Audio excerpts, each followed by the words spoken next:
Bienvenue dans ce deuxième numéro de Passionnement à l'interview. Aujourd'hui, nous accueillons quelqu'un de passionné. Mais pas passionné par une seule chose, mais par trois choses. Le Japon, la Corée et le dessin. Prisou, âgé de 29 ans, nous délivre son parcours avec ses différentes passions et nous parle aussi de son métier de sushiman. J'espère que ça vous plaira. Bonne écoute et on se retrouve à la fin.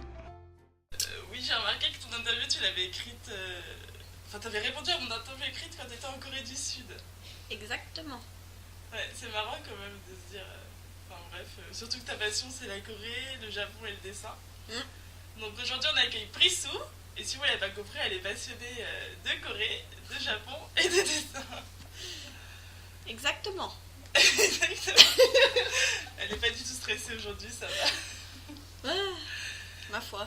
Mais donc, tu as 29 ans, c'est ça? Oui. Et donc, quelle est ta première passion par laquelle tu as Qui est été arrivé passionnée? Je dirais peut-être. En fait, c'est un tout. Je dirais plus que le Japon et le dessin, j'ai connu en même temps. Ouais. Parce qu'en fait,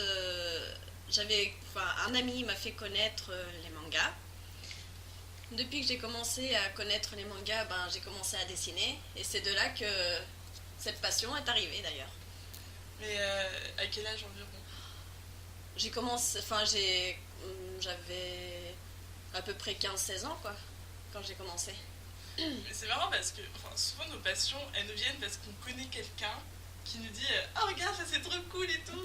Et après, Bah, tout ce qui est manga, animation, j'ai grandi dedans parce que ma mère regardait quand même pas mal. Bon, après, c'était plus des animés des années 70-80. Donc, déjà, j'aimais déjà ça. Ah oui. Mais après, oui, on m'a fait connaître le monde des mangas, des animes, et du coup, c'est là que tout a commencé. J'ai envie de dire que quand t'es passionné des vieux animes, enfin. Après, c'est oui. vraiment que les mangas c'est ta passion parce que moi, moi j'aime bien les mangas, mais pas trop parce que. Et les vieux animes, j'ai jamais accroché. Hein. Enfin, à part les trucs qui passaient quand j'étais petite, mais. Oui, c'est vrai, mais. Mais comment tu peux dire que j'aurai 15-16 ans? Parce que ça fait depuis que t'es toute petite que t'en regardes en fait. Oui, c'est vrai, mais quand j'étais plus petite, je prenais pas forcément ça comme une passion. C'est que je regardais ça en même temps que ma mère et ça me plaisait. Mais je prenais pas forcément ça comme une passion. Je disais plus que j'aime bien. Voilà. Ouais. Mais c'est vraiment à partir des âges de 15-16 ans que tu commences vraiment à être vraiment très curieux. Et c'est là que j'ai commencé par là et après, c'est parti. Ouais, c'est vrai, en fait, c'est ta curiosité qui s'est un peu accrue à 15-16 Voilà. ans. Après, c'est un peu l'âge où on cherche ce qu'on aime et tout. Bah oui, c'était ça et franchement, j'ai aucun regret aujourd'hui, quoi. Et donc, ça fait 15 ans que la passion pour les mangas ne te lâche plus et tout. Ouais, c'est ça. C'est vrai que le temps passe vite.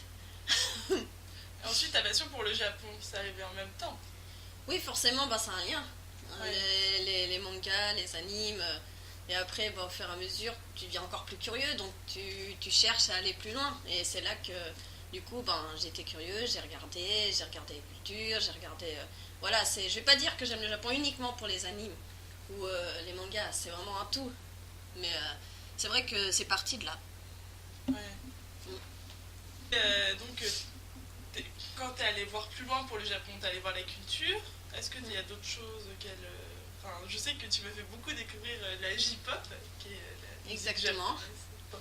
Bon, ça c'est parti des animes aussi, hein, comme beaucoup de chanteurs font les génériques de début, les génériques de fin. C'est là qu'après tu es curieux, tu regardes qui sont les artistes, après tu vas encore plus loin dans ta curiosité, tu écoutes plus de chansons et après ça fait vraiment... ça va vraiment vite. C'est un peu Voilà. comme le gouffre YouTube, tu lances une vidéo, Et après t'as les tu cherches. recommandations, et tu vas. C'est exactement ça, t'es curieux, tu dis oh tiens, qu'est-ce que c'est? Allez, bim. C'est exactement pareil, et ça va plus vite qu'on l'imagine. Donc, Et donc après ça s'est étendu au-delà de la mer et ça a juste continué ta passion. voilà. Je sais pas, il y a eu un lien. C'est vrai que j'avais commencé à regarder des séries japonaises, ce qui fait qu'on appelle d'ailleurs des dramas, on va dire.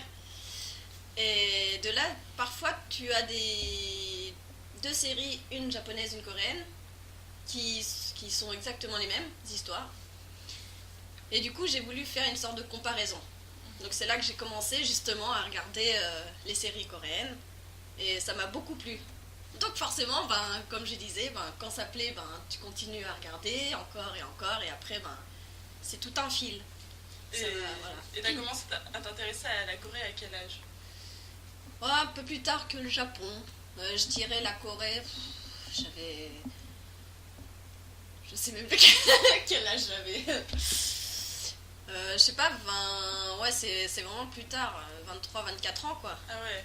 Mais c'est un peu l'époque où genre le pic de la K-pop a commencé. Ouais, moi je pense. Je connaissais pas vraiment encore à ce moment-là, mais étant donné que je suis quand même curieuse, j'ai écouté. Il y a soit j'aime pas. J'aime pas forcément toutes les musiques, mais voilà, c'est comme pour tout. Parce qu'on remarque une année où genre tout le monde s'est intéressé à la K-pop, d'un coup ça a eu un essor genre vraiment énorme, et maintenant on trouve même des séries coréennes sur Netflix et tout, genre... Oui, mais enfin, c'est vrai que ça a pris une ampleur plutôt étonnante. Encore même, je pense même encore que au jour d'aujourd'hui, c'est pas non plus super connu, mais ça commence. Et il commence à y avoir de plus en plus de passionnés, de plus en plus de fans partout dans le monde, donc ça arrive petit à petit, quoi. Moi je sais que moi j'écoute beaucoup Spotify, et quand je lance les playlists aléatoires, on me recommande genre de la musique coréenne et tout, au milieu d'une musique anglaise, d'une musique française et tout, et je trouve ça chouette parce que... ça permet aux personnes assez curieuses de découvrir. Forcément, il y en a qui vont aimer, d'autres qui vont moins aimer. Il y en a beaucoup, quand ils connaissent pas, ils se disent c'est nul. Tu vois, c'est très souvent comme ça. Il y en a qui peuvent dire c'est bizarre.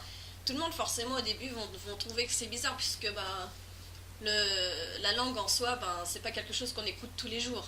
Donc ça peut paraître bizarre. Mais il y a beaucoup de belles chansons, beaucoup de choses qui ont beaucoup de bonnes significations et tout. Puis, de toute façon, comme on dit, il faut écouter pour savoir si on aime ou on n'aime pas, quoi. C'est ça, faut tester. Faut être curieux. C'est un peu comme t'es petit qu'on te fait goûter les épinards. Enfin voilà, je vais arrêter les comparaisons. Non, mais c'est vrai qu'au début, des fois, quand t'es petit, t'aimes pas. Ouais. Mais en grandissant, les goûts changent. Ouais, c'est exactement pareil.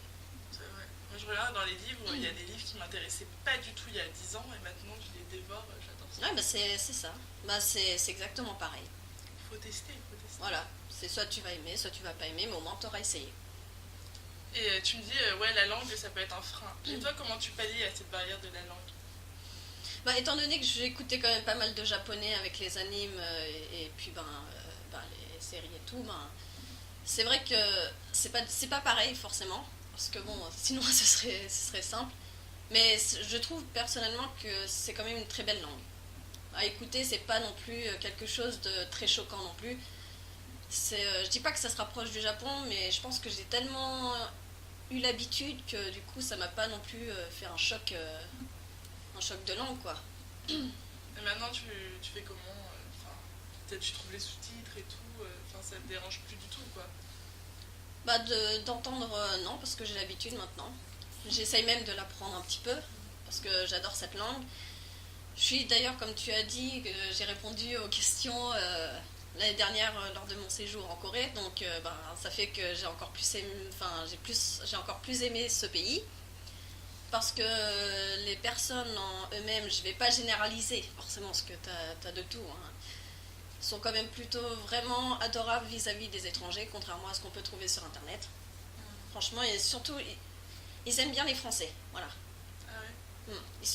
Dès qu'ils nous voient, ils disent tout de suite, vous êtes Français Forcément, tu te dis, waouh. Bon, forcément, ils vont dire Français, ils vont penser Paris, c'est logique, parce que Tours, c'est pas quelque chose de connu. Mais ils sont assez curieux. Ça, j'aime bien. Et de tout âge. T'as même des enfants de 10-11 ans qui sont venus nous voir pour dire bonjour, vous êtes quelle nationalité? Ils parlaient bien anglais. Ah, c'est chouette. C'est étonnant, en vrai. Ils nous disaient, vous allez où? Nanana. Non, ils étaient curieux. Et il y en a beaucoup qui nous ont aidés quand on se perdait ou qu'on ne retrouvait pas notre chemin et tout. Donc c'était vraiment impeccable. Ils sont vraiment adorables, quoi. C'est un peu la honte pour nous les Français qui ne savent même pas parler anglais, et là t'as des gosses qui viennent d'aborder des étrangers en anglais. J'avoue que c'est ça aussi qui me motive à apprendre l'anglais, parce que j'avoue que Ça m'a fait un petit truc quand même. Je dis pas que je sais pas du tout parler anglais, je sais me débrouiller, mais je sais pas le parler vraiment couramment, quoi. Donc, bon. Après, mais il y a des motivations, hein. C'est ça qui aide, hein. C'est bien, en fait, ta passion, ça te permet de t'ouvrir aux autres langues, en fait. Bah voilà, puis c'est quelque chose aussi qui peut m'être utile pour n'importe quand, n'importe où. Ah, c'est ça. Non, mais c'est bien parce que en étant allé là-bas, ben, ça m'a permis de voir vraiment comment sont les personnes. Après, j'y suis allée 3 semaines, donc c'est pas pareil que si on restait un an, forcément. J'ai vu quand même beaucoup de bonnes choses, pas beaucoup de mauvaises choses, donc bon. Après, c'est à voir, hein. Donc, Je me demandais, mais toi, t'as 3 passions différentes. Ce qui est quand même, enfin, différentes, mais assez liées. Comment t'arrives à exprimer, enfin, ta passion au quotidien? Comment t'arrives à... Quel impact elle a sur ton quotidien, ta passion? bah, étant donné que je travaille quand même 40 heures par semaine, le dessin, forcément, je le fais moins souvent qu'avant, quand j'étais en cours. Mais du coup, je m'arrête pas. Dès que j'arrive à avoir du temps, j'essaye de le faire. C'est pareil pour mes cours d'anglais et de coréen, c'est pareil, j'essaie de le faire vraiment quand j'ai du temps, ce qui n'est pas toujours facile, j'avoue. Donc, des impacts, il n'y en a pas forcément parce que c'est pas non plus super flagrant au quotidien. Après, j'ai la chance d'avoir un copain qui est assez ouvert et qui permet aussi, enfin, qui est aussi intéressé, donc qui aime aussi la langue, qui a aimé d'ailleurs le voyage en Corée, qui a aimé la Corée en lui-même. Et du coup, c'est une personne avec qui je peux partager ça. C'est pas quelqu'un qui peut être un frein pour moi, donc c'est aussi quelque chose qui est vachement important au quotidien, justement, que j'ai pas à me cacher et que je peux au moins être naturel, quoi. Je peux pas avoir peur de me dire, bon ben, voilà, je vais garder ça pour moi, j'en ai honte, non, forcément. En fait, je trouve, enfin, j'en parlais dans la précédente interview, mais c'est super important que tes proches te soutiennent dans ta passion, je pense. Bah, c'est très important parce que après, ben, c'est quelque chose dont tu as forcément besoin d'en parler. Tu as besoin de le montrer, tu as besoin de, voilà, d'être fier de montrer ce que... Voilà, faut pas cacher ce qu'on aime. Ce qui est quand même plutôt logique parce que bon, après, on peut pas vraiment appeler ça une passion du coup. Tu vois, si tu caches vraiment quelque chose, faut pas avoir peur. Enfin, on s'en fiche de ce que les gens peuvent dire. Tu vois, tu aimes. C'est...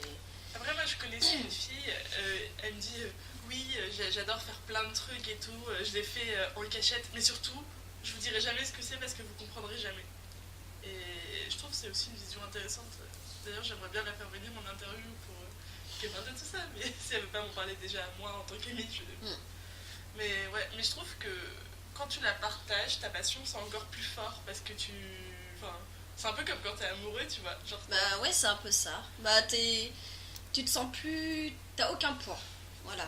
C'est même si les autres n'aiment pas forcément ce que tu aimes, parce que tu peux pas non plus forcer les autres à aimer, au moins si tu peux au moins en parler, leur faire découvrir, leur faire connaître, faut aussi montrer que tu as été curieux, tu vois. Et que toi, bah, t'étais comme eux avant d'avoir commencé à apprécier, tu vois. Tu peux pas aimer comme ça, il faut forcément le temps de connaître, de découvrir. C'est comme pour tout le monde, hein. il faut essayer. Bah, faut essayer, après... Après, s'il y a un truc qui t'attire, t'essayes, mais si ça t'attire pas. Si ça attire pas plus que ça, ouais, c'est un peu compliqué. On peut pas non plus se forcer à... Voilà. Parce qu'une passion, ça doit être du kiff avant tout, en fait. C'est pas. C'est pas comme un travail que tu vas dire ah il me faut absolument une passion, je vais aller jouer de la guitare non, pendant 10 heures cette semaine. T'as une passion, ben, tant mieux, tu vois ça, la passion, t'as le temps de la découvrir. C'est pas obligé, même à 20 ans, 30 ans, 40 ans, si t'en as pas, c'est pas si grave, tu vois. Ça vient avec le temps, après, bah, quand t'en as une, c'est toujours bien. Tu vois. Quand tu peux pas forcément faire ton métier, ben, ça te permet tu vois, d'avoir plus envie de profiter de cette passion, tu vois. Mais toi, si tu pouvais en faire ton métier, est-ce que ça serait toujours une passion pour toi? Bah, moi je me pencherais peut-être plus sur le dessin, ben oui, parce que, enfin, c'est quelque chose que j'aime beaucoup. Voilà, je suis même un peu déçue de ne pas avoir d'ailleurs été plus dans ce domaine, étant donné que j'ai quand même du talent. Je dis pas non plus que je suis une artiste, hein, bien sûr que non, parce que j'ai pas fait les cours d'art. Mais je sais que j'aime beaucoup. Je peux pas forcément m'en lasser en soi, tu vois. Au contraire, ça peut me permettre de mettre justement de voir ce que je peux faire, tu vois. Après, Après, le Japon, la Corée, comment tu le- peux l'exprimer en tant que métier, je sais pas, travailler à l'ambassade. bah ça j'avoue, je me suis jamais posé la question parce que bah c'est vrai que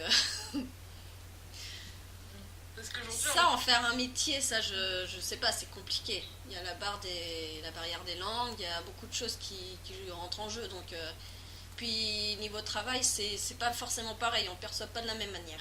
ouais, Donc ils sont quand même très différents. Ça n'a rien à voir avec la France. c'est ça. Après, si tu fais du dessin en tant que métier, tu peux. Tu sais, il y a les beaux métiers de dessin, enfin, ils sont illustrateurs, dessinateurs de manga, enfin, dessinateurs de BD, tout ça. Après, t'as aussi dessinateur de dessin industriel, où tu dessines des boîtes de conserve, des agrafeuses et tout. C'est un peu, je trouve que c'est un peu pareil que te dire bah, je suis passionnée par le Japon, j'adore la musique, j'adore les dramas et je vais travailler à l'ambassade. Enfin, Bah, j'adore ce pays, j'adore les pays, mais j'ai quand même des limites. Je suis pas non plus folle alliée et me lancer dans n'importe quoi. Bien. C'est vrai que beaucoup de personnes, bon bah, j'aime la K-pop, j'aime les dramas, je veux aller vivre là-bas, voilà, ça peut être vachement extrême. Sauf que bah, moi, je sais les gérer. Voilà. Je sais que j'aime beaucoup ça, mais voilà, la seule chose que je peux faire pour le moment, c'est d'y aller. Voilà. Déjà pour moi, c'est déjà beaucoup, tu vois. Même si j'y vais quelques temps, enfin, pour moi, c'est déjà largement suffisant. C'est le dessin en soi, je peux le faire tout le temps, mais après aller au Japon, aller en Corée, c'est pas quelque chose que je peux faire tous les jours, tu vois. Donc les peu de fois où je vais y aller, bah, je vais être contente, tu vois, je serai vraiment satisfaite. Mais voilà, je vais pas non plus en faire tout un métier. Enfin, après, si un jour, je dis bien un jour, j'arrive par je ne sais quelle façon à avoir un poste ou quelque chose à voir, pourquoi pas. Mais pour le moment, c'est pas ce que j'ai en tête, quoi. Moi, je préfère y aller étape par étape et voilà, c'est pas ma priorité, en tout cas. Et donc, pour revenir sur tes voyages, t'es allé en Corée, c'est ça? Oui. Et t'as comme projet d'y retourner? L'année prochaine, je vais d'ailleurs faire Corée et Japon, du coup. Parce que le Japon, forcément, ça fait des années que je meurs d'envie d'y aller, donc forcément, ce sera l'occasion hein, de voir comment c'est en vrai. Ça va te faire bizarre. Ça va faire bizarre, effectivement. Je vais voir deux cultures différentes. Après, c'est vrai que je vais pas y aller dans le but de me dire, oh, bah, tiens, je vais aller là où j'ai vu dans telle scène, dans telle scène, dans telle scène. Non, je vais prendre le temps de visiter. 2 semaines, ça va passer vachement vite. Donc, tu vois, je vais pas forcément avoir ça dans la tête et me dire, bah, vas-y. Tu as plus t'axer sur la culture. Ouais, voilà, parce que forcément, je vais quand même être curieux, je vais quand même regarder les mangas qu'ils ont, je vais regarder les DVD, je vais regarder les chansons qu'ils ont. Enfin, tu vois, je vais pas y aller juste pour y aller. Tu vois, je compte quand même en profiter, et puis voilà. Après, je parlais de tes moyens d'exprimer ta passion. Et je sais que tu as un moyen par lequel tu fais assez régulièrement, plus ou moins, c'est des montages vidéo. Oui, c'est vrai, j'en fais pas mal depuis déjà 10 11 ans. J'ai commencé à en regarder, et du coup, je me suis dit pourquoi pas essayer, quoi. Du coup, j'ai commencé, et après... Après, je sais pas si tu veux en parler ou pas, mais je sais que tu as commencé ta nouvelle chaîne YouTube. J'ai vu que ta première vidéo, tu l'as publiée en 2010. Ouais, parce que alors j'avais une chaîne YouTube avant, mais elle a été supprimée, donc forcément... Ça fait un bail, quoi. T'as quasiment commencé dans les débuts de YouTube, en fait. T'es un peu genre une youtubeuse de la vieille, mais... Ah cachée. ouais, peut-être. J'ai l'impression d'être vieille, tu sais. Mais tu sais, c'est un peu... Après, je sais pas, je fais pas forcément le lien. Je sais qu'après j'ai commencé, je me suis dit pourquoi pas essayer, hein, comme je dis, je suis quand même curieuse, donc forcément, après j'aime bien. Voilà, ça prend du temps, donc forcément j'en fais pas aussi régulièrement qu'avant, mais dès que je peux en faire, j'en fais quoi. J'aime bien. Mais en fait, c'est des montages vidéo sur c'est des dramas ou des animés. Ou des animes, ouais, c'est ça. Tu Généralement, reprends des scènes. en fait, dès que, je regardais quand même beaucoup d'animes avec mon frère, mon petit frère, je veux dire. Et du coup, à chaque fois que je finissais un anime, je me dis, tiens, pourquoi pas faire un montage. Donc à chaque fois que je finis une série ou un anime, ben, c'est devenu un réflexe. Je fais un montage. C'est plus fort que moi. Mais donc tu reprends des scènes et tu mets une musique par-dessus. Ouais, voilà, je sélectionne les scènes de pas mal d'épisodes différents et puis ben j'essaye de faire en sorte que ça aille avec la musique, quoi. Et la musique, tu l'as choisie comment?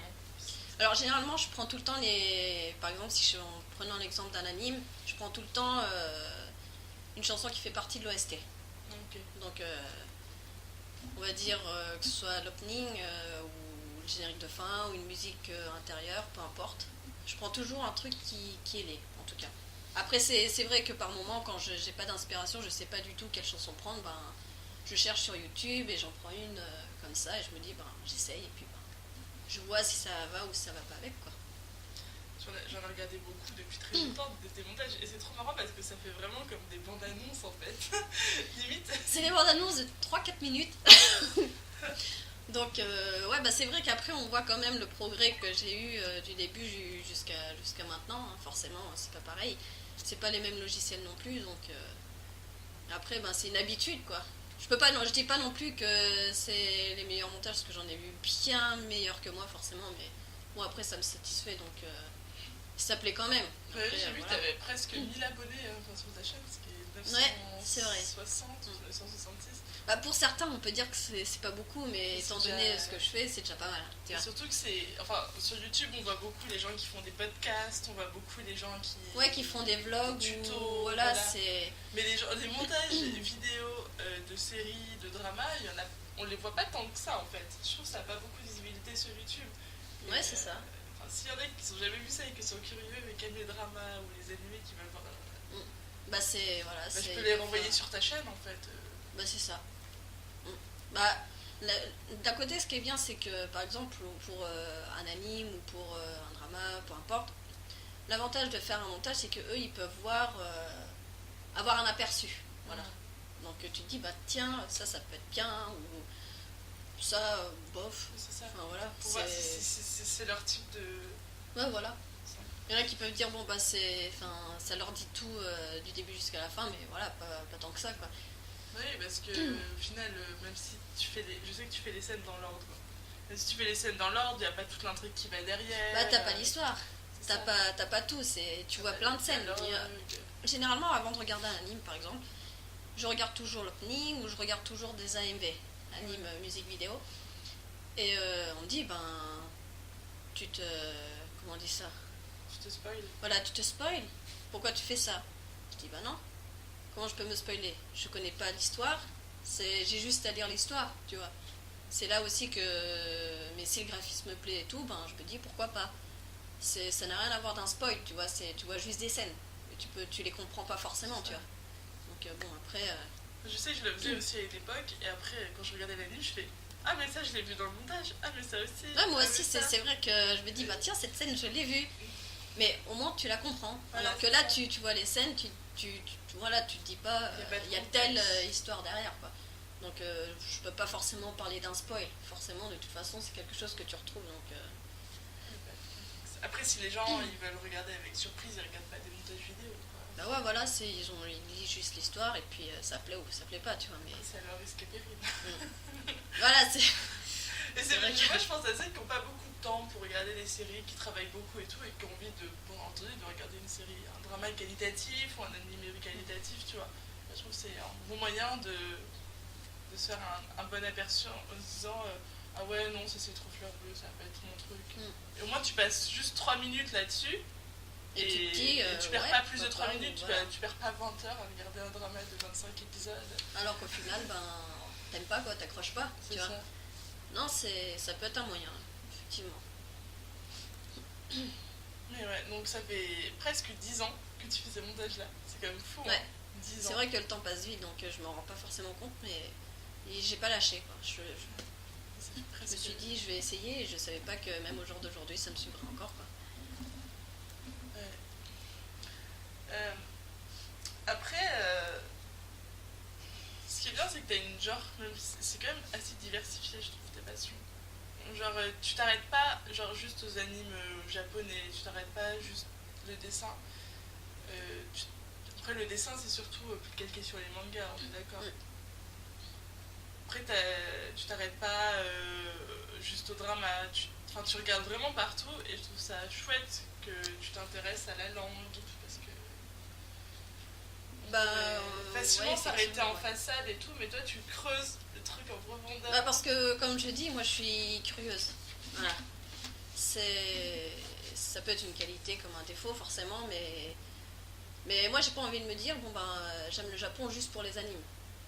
Je peux pas appeler ça une passion. Je vais juste dire, je suis passionnée d'anime, tu vois. Ouais. C'est pas pareil. Mais au final, je me rends compte que c'est beaucoup, quoi. Ça va beaucoup plus loin.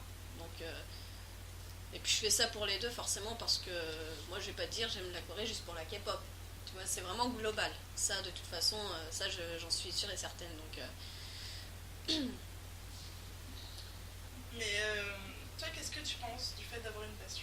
Est-ce que tu trouves que c'est vraiment genre quelque chose d'indispensable dans une vie?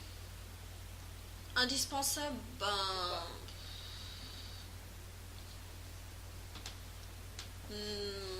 Bah, indispensable, peut-être pas. Mais c'est quand même un bon sentiment de savoir que tu aimes vraiment quelque chose de fort, quoi. C'est pas un truc où tu peux ne pas t'en passer non plus. Mais ça reste peut-être un peu important, en quelque sorte. Donc après, ça dépend des personnes aussi, quoi. Parce que je sais qu'il y a des personnes genre qui se mettent un peu la pression en mode oui mais moi j'ai pas vraiment de passion dans la vie et tout, je sais pas quoi faire, je m'ennuie et tout. Qu'est-ce que tu leur dirais à ces gens-là?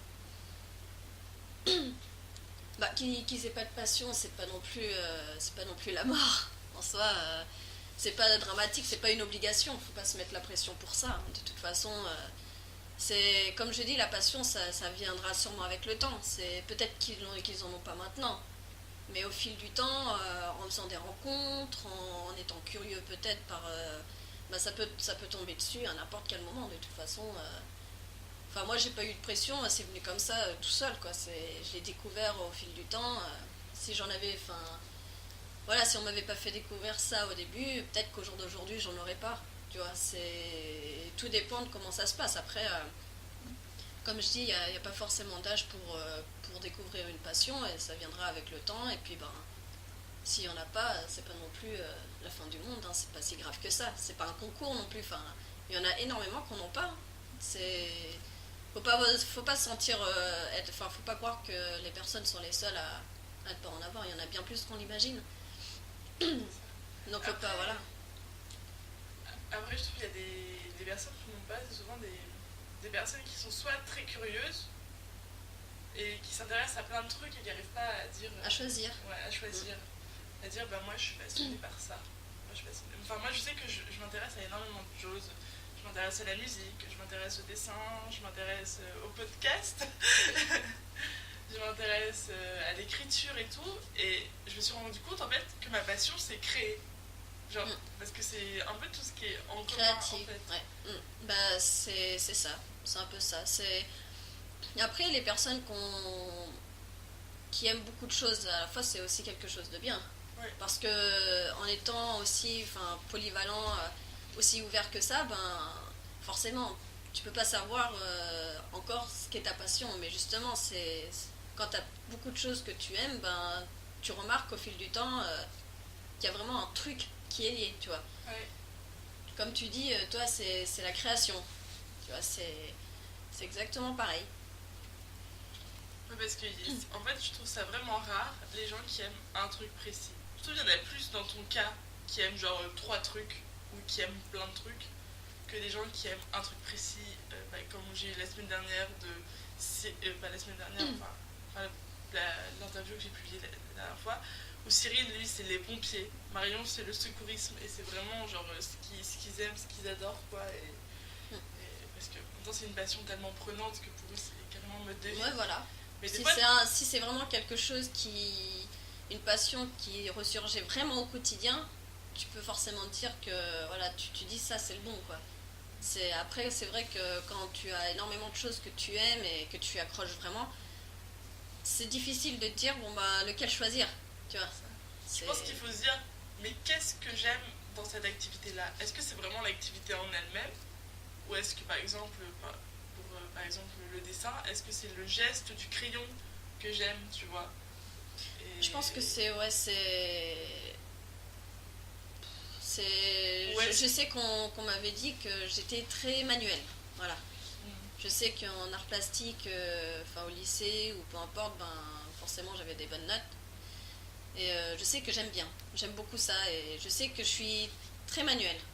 Ça, je le sais de toute façon. On me l'a dit relativement souvent. Donc, comme tu as pu voir, j'aime créer, donc faire des montages. J'aime dessiner. Là, c'est... Je suis très curieuse. Si je peux faire quelque chose de manuel, je le fais. Et ton métier, c'est quelque chose de manuel, au final? Oui. C'est vrai que c'est justement, c'est de là que ça part aussi. Si tu peux rappeler ton métier pour les auditeurs qui ne le connaissent pas. Alors, métier, je peux pas forcément dire que c'est un métier. Après, ça fait partie du monde de la cuisine. Donc, je suis sushiman. Donc, je produis tout ce qui est onigiri, tout ce qui est California. En gros, c'est la restauration japonaise, la cuisine japonaise. Voilà. Mais donc, je trouve que ta passion, elle a quand même un énorme impact sur ton métier parce que t'adores le Japon, t'as le côté manuel du dessin, et ce que tu fais, c'est de la cuisine japonaise avec tes mains. Oui, donc c'est vrai que tout est lié. En fait, ta passion, tu me dis que t'as pas d'impact au quotidien, mais si, en fait. C'est vrai que j'avais pas forcément fait attention. Mais c'est vrai que tout le monde peut dire oh, mais ça, c'est pas vraiment un métier, c'est pas vraiment. Mais tant que c'est quelque chose qui plaît, moi après ça m'importe peu, tu vois. Parce que ça fait des années que tu fais ça au final. Ouais. Ouais, c'est ça. Où est-ce que les gens ils peuvent manger des sushis? Je vais pas faire de la pub non plus, hein. Vas-y, profites-en, écoute. Non, mais après, moi je suis située sur un petit stand dans le magasin de Super U à Joëtour, donc voilà, mais j'ai commencé dans un restaurant restauration rapide, donc sushi shop, où je suis restée au moins 3 ans et demi. Donc c'est ça aussi qui m'a aidée. Ils t'ont pas mal formé là-bas aussi? Non, c'est devenu une habitude. Voilà. Ça, je peux le refaire même à l'extérieur, ça me dérange pas, tu vois. C'est... Et toi, t'as appris en commençant à sushi shop à faire des sushis ou tu savais déjà les faire avant? À sushi shop. J'ai quand même regardé un peu avant de commencer sur YouTube, forcément. Et non, c'est là-bas où j'ai vraiment commencé à apprendre cette cuisine-là. Et t'as fait des études de cuisine avant? Oui, j'ai un CAP, donc c'est déjà pas mal. Après, j'ai pas non plus énormément d'études au niveau de la cuisine, mais bon, après, comme j'ai un travail à côté... C'est déjà ça, un CAP. Hein. Au final, ça t'a servi parce que maintenant t'es sushiman et... oui, c'est ça. Donc tu fais les sushis, tu fais tous les trucs, les bols et tout. D'ailleurs, j'ai déjà écouté des sushis une fois, c'était très bon. J'avoue. Et la cuisine, t'en fais chez toi ou pas du tout? Tu cuisines chez toi? De temps en temps, ouais. Après, je fais pas la cuisine japonaise, voilà, parce que ça demande quand même des ingrédients relativement chers. Donc, bon, peut-être éviter. Mais ce qui est curieux chez toi, c'est que tu cuisines des sushis, mais t'en manges pas. Non, j'aime pas le poisson cru. C'est logique. À chaque fois, ça surprend les gens quand je dis ça, mais non, je déteste le poisson cru, voilà. Le poisson cuit, ça peut peut-être passer en quelque sorte, mais vraiment le poisson cru, tout ce qui est sushi ou quoi que ce soit, je peux pas manger. Là, c'est... Mais ça te dégoûte pas d'en cuisiner? Parce que si t'aimes pas ça... Ah non. Non, franchement non. D'un côté, ça m'évite de me goinfrer comme je sais pas quoi à longueur de journée, donc d'un côté, c'est peut-être pas plus mal, mais non. Ça me dégoûte pas plus que ça. Hein. Mais tu goûtes des fois pour savoir si c'est bon ce que tu fais ou ça t'est jamais arrivé de goûter? Ah non. Déjà, étant donné que je suis quand même en face, il y a la vue des clients qui sont en face, je me pas mal mettre des trucs dans la bouche, tu vois. Ça fait un peu glouton. Puis comme je te dis, comme j'aime pas du tout le poisson, je peux pas goûter, mais de toute façon, c'est pas comme en cuisine traditionnelle, tu vois, c'est pas les choses qu'on cuit, voilà. Donc après... Ça, tu mets ton riz, ton poisson. Voilà, c'est ça. C'est un peu comme un sandwich en fait. Ouais, en quelque sorte. Je peux pas forcément dire que ça a la même tronche, mais après... Oui, mais c'est sur la conception, je trouve. c'est un peu, tu superposes des couches en fait. Ouais, c'est ça. Mais bon, comme c'est des recettes qui sont faites depuis des centaines d'années, je pense que t'es sûr que c'est bon. Pas forcément nécessité de goûter. Ouais, voilà. Peut-être le riz, juste pour savoir ce qu'il est. Le riz, on le goûte par contre. Ouais. Parce que c'est quand même l'élément principal et on met quand même une certaine quantité de vinaigre, donc c'est pas pareil. Hein. Donc ça, par contre, on est obligé de goûter. Hein. Et mais en fait, ça prend beaucoup de temps pas de faire des sushis. Bah, tout dépend des quantités. Parce que sinon, en soi, c'est... Après, ça dépend des personnes, parce que quand tu connais pas forcément, bah, tu commences, t'es pas rapide. Mais avec le temps, on prend de la rapidité, ça s'en rend compte. Donc moi, forcément, je vais dire, tout dépend, mais après, en production, je suis pas non plus... je suis pas lente, voilà. Ouais. Parce que je sais que souvent, les gens, ils essayent de faire des sushis, parce que, tout le monde Enfin, moi, je connais beaucoup de gens autour de moi qui adorent la cuisine japonaise, qui essayent de faire des sushis, et tout le monde dit, oui, c'est compliqué, et tout, machin. Bah, ça, de toute façon, c'est compliqué quand tu commences à le faire. Après, moi, après, j'ai quand même quelques années d'expérience, donc moi, c'est pas pareil, tu vois, j'ai plus l'habitude, mais je trouve que c'est bien aussi que les gens, ils essayent de faire par eux-mêmes. Ouais. Déjà, ça fait vachement d'économie, et d'un côté, ben, c'est quand même quelque chose, c'est un peu comme partager on va dire mon métier, quoi. Il y en a beaucoup, il y a beaucoup de clients qui demandent est-ce que vous vendez ci, est-ce que vous vendez ça, j'aimerais bien faire ça à la maison, nanana, donc pourquoi pas. C'est chouette. C'est plus que faire des sushis, genre t'as vraiment une interaction Ouais, sociale. puis ça me permet aussi de conseiller puisque je connais mon métier. Donc quand les personnes ont besoin d'aide ou besoin de conseils, ben moi j'hésite pas. Enfin, c'est... Oui, c'est vrai parce que souvent côté de ces centres-là, on voit que vous vendez les ingrédients et tout pour les faire. Donc, ouais, c'est ça. Moi j'aime bien ce concept. Après, il y a des gens qui disent oui, c'est cher et tout, mais bon. C'est vrai que c'est cher, Après, mais c'est fait main et enfin, forcément le saumon c'est quand même un produit qui coûte cher, c'est pas quelque chose de donné, c'est pas du surgelé, donc forcément étant donné que c'est du produit frais ça sera plus cher. Donc après il faut mettre, voilà, on est obligé de mettre le prix. Après bon, c'est pas nous qui choisissons les tarifs bien sûr, mais bon après forcément. Mais ouais, donc au final, comme tu disais tout à l'heure, ta passion elle s'exprime vraiment au quotidien et ça te permet d'aller vers les gens qui s'intéressent. En fait, les gens qui s'intéressent un peu à ce que tu cuisines, c'est un peu comme si ça t'intéressait à ta passion, parce que t'es passionné par le Japon, donc ça peut être Après, c'est peut-être un raccourci que je fais, mais je trouve que. Non, mais c'est un lien. C'est voilà. un bon moyen de partager ta passion, même dans ton métier au final. Et je sais pas si avec tes collègues qui sont peut-être passionnés ou pas par ces choses-là. J'ai qu'une collègue, non, elle est pas, c'est pas une passionnée. Voilà. Ouais. Mais bon, après, elle est thaïlandaise, donc voilà, ils n'ont pas les mêmes visions des choses que nous. Donc après forcément, t'es pas obligé de faire ça juste parce que t'aimes cuisiner. Voilà. T'en as qui le font parce qu'ils n'ont pas le choix ou parce que voilà, mais moi je sais que moi ça me dérange pas. C'est vachement réfléchi ce que tu dessines ou des fois tu dessines comme ça et ça donne des trucs. Bah tout dépend parce que quand j'ai du temps, je dessine ce qui me vient par la tête ou sinon ben, je fais du recopiage, mais justement ben, ça me permet d'évoluer aussi en recopiant. Donc après... Plagiat. Plagiat. Bien sûr, après je republie pas mes dessins, mes machins, voilà, je les garde pour moi quoi. Ouais, c'est chouette. Mais toi, tes dessins, tu penses que tu vas continuer à en faire comme ci, comme ça, ou t'aimerais bien en faire quelque chose, comme une BD ou un manga, ou faire Bah, comment encore d'illustration ou un truc du genre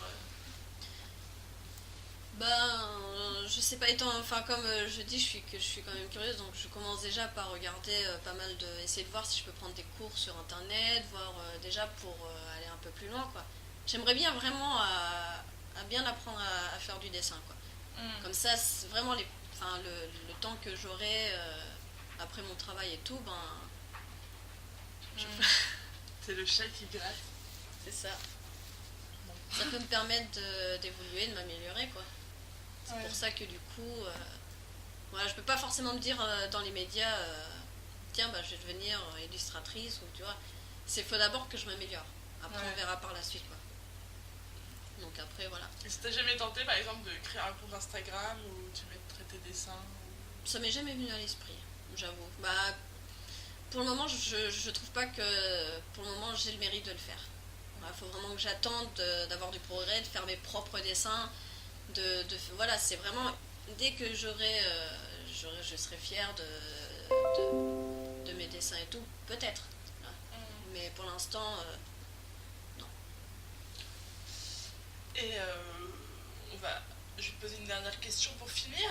Et toi, ta passion, qu'est-ce que t'es partisane? C'est la garder pour toi ou de la partager? En parlant de tes 3 passions différentes. Bah déjà pour ma passion en ce qui concerne les mangas et les animés, je les ai partagés avec mes frères, donc ils adorent ça. Après ils sont partis plus loin donc, dans les jeux vidéo, mais ils adorent quand même le Japon. Donc on va dire que c'est de là aussi que c'est parti pour eux, étant donné que quand ils étaient petits, on regardait beaucoup de choses ensemble. Après les faire partager, ma passion j'ai fait partager déjà sur YouTube, étant donné que je prends le temps de faire des montages et tout, donc pour moi c'est comme partager, donc après je m'en cache pas non plus quoi. Donc je me rends aussi compte que mon jeune manager aime beaucoup aussi les mangas et la Corée du Sud, donc c'est quand même un lien, donc c'est plutôt marrant comme quoi déjà que ça court pas les rues, donc je trouve que c'est déjà génial. Après je vais pas non plus je peux montrer aux personnes que j'aime beaucoup ça parce que j'adore ça, mais je vais pas non plus être chiante à faire que de parler de ma passion H24 quoi. C'est au moment où ça vient, ça vient, au moment où on en parle, voilà. C'est naturel et puis on verra. Et un petit mot de la fin que tu aimerais bien dire aux auditeurs sur les passions? Vivez votre passion. Pour tous ceux qui ont une passion, ne lâchez pas, bien sûr.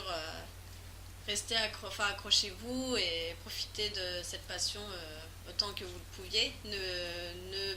N'écoutez pas le jugement des autres. Forcément, beaucoup ne partageront pas la même passion que vous. Donc voilà. Et pour ceux qui n'ont pas encore de passion, soyez patients. Ça peut venir à n'importe quand, à n'importe quel moment. Donc pas de stress. Pas de stress. Et puis voilà. Comme l'amour, ça va vous tomber dessus. Voilà, ça viendra quand ça arrivera. Et puis c'est pas un concours, vous avez encore le temps. Voilà, c'est pas une honte non plus quoi. Donc voilà. Voilà. Bon merci d'être venue aujourd'hui et d'avoir partagé. De rien, mademoiselle. C'est avec plaisir. C'était un honneur d'avoir ta présence ici en tant que sushiman, dessinatrice et passionnée de Japon et de Corée. Yeah. Donc les gens peuvent retrouver ta chaîne YouTube en description. Ok. Et peut-être qu'un jour ils pourront retrouver tes dessins, qui sait? Qui sait? Non, j'en ferai peut-être une pub ou je sais pas. J'en prépare et puis... peut-être dans 10 ans c'est ça, peut-être. On refera ça et on verra où est-ce que t'en es dans tes passions. Exactement. Alors j'ai été 25 fois en Corée. Et combien au Japon déjà? J'ai pas compté. Voilà. Donc voilà. Merci d'être venu et à bientôt. À bientôt.